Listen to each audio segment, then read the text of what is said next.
আমি এই মুহূর্তে গাবতলী পর্বত এলাকায় দাঁড়িয়ে রয়েছি। ভোট দিতে যাবার জন্য রাজধানীবাসী এখনও ঢাকা ছাড়ছেন। এই মুহূর্তে আপনাদেরকে গাবতলীর চিত্র যদি একটু বলি, গতকাল যে চিত্রটি ছিল, সাধারণ মানুষের উপচে পড়া ভিড় ছিল পুরো গাবতলী এলাকা জুড়ে এবং গাবতলী পর্বত এলাকা জুড়ে। তবে সেই সংখ্যাটি আজকে কিন্তু তুলনামূলক কম দেখা গেছে। গতকাল যাত্রীদের চাপ বেশির পাশাপাশি আমরা দেখেছি সড়কে পরিবহনের সংখ্যা কম ছিল এবং বাড়তি যে ভাড়া, সে বাড়তি ভাড়ার অভিযোগ ছিল যাত্রীদের পক্ষ থেকে। আজকেও কিন্তু যাত্রীদের পক্ষ থেকে বাড়তি ভাড়া আদায়ের অভিযোগ রয়েছে, তবে যাত্রীর চাপ আজকে তুলনামূলক অনেক কম। সকাল থেকে আমি গাবতলী সহ ঢাকার যে বাস টার্মিনালগুলো রয়েছে সেগুলো লক্ষ্য করেছি এবং সেখানে দেখেছিলাম যে গতকালেই যারা ভোট দিতে যাবেন তারা গতকালই কিন্তু বেশিরভাগ সংখ্যক গ্রামের বাড়িতে চলে গিয়েছেন। আজকে যারা যেতে পারেননি, গতকাল যারা যেতে পারেননি, তারা আজকে ভোট দেবার জন্য তারা কিন্তু গ্রামের বাড়িতে যাচ্ছেন, রাজধানী ঢাকা ছাড়ছেন। টানা তৃতীয়বার অর্জন করেছে দেশের সেরা সুপার ব্র্যান্ড স্বীকৃতি বসুন্ধরা টিস্যু।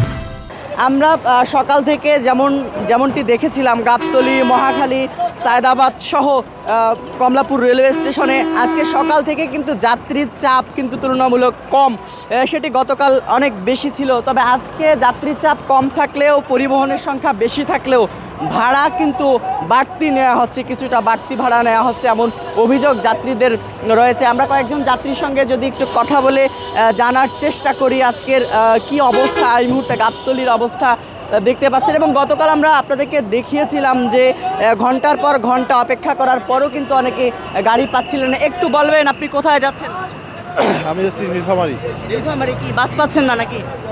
হ্যাঁ, বাস তো পাচ্ছি না আর কি, নীলফামারী এখনো বাস পাই নাই। ভাড়া কেমন? ভাড়া এখনো পাই নাই আর কি, সেটা বলতে পারবো না, কিন্তু রংপুর পর্যন্ত গেলে 300-350 টাকা। আজকে স্বাভাবিক রয়েছে ভাড়া? হ্যাঁ, আজকে একটু স্বাভাবিক আছে আর কি, কালকে তো। আচ্ছা আঙ্কেল, আপনি কোথায় যাবেন? কাউনিয়া যাবো, কাউনিয়া। রংপুর কাউনিয়া। কি অবস্থা, ভাড়া কেমন চাচ্ছে আজকে? ভাড়া কেমন? ভাড়া আজকে মোটামুটি ভালোই আছে, 800 টাকা চাচ্ছে। আগে কত টাকায় যেতেন? আগে আমরা 500 টাকা দিয়ে যাইতাম।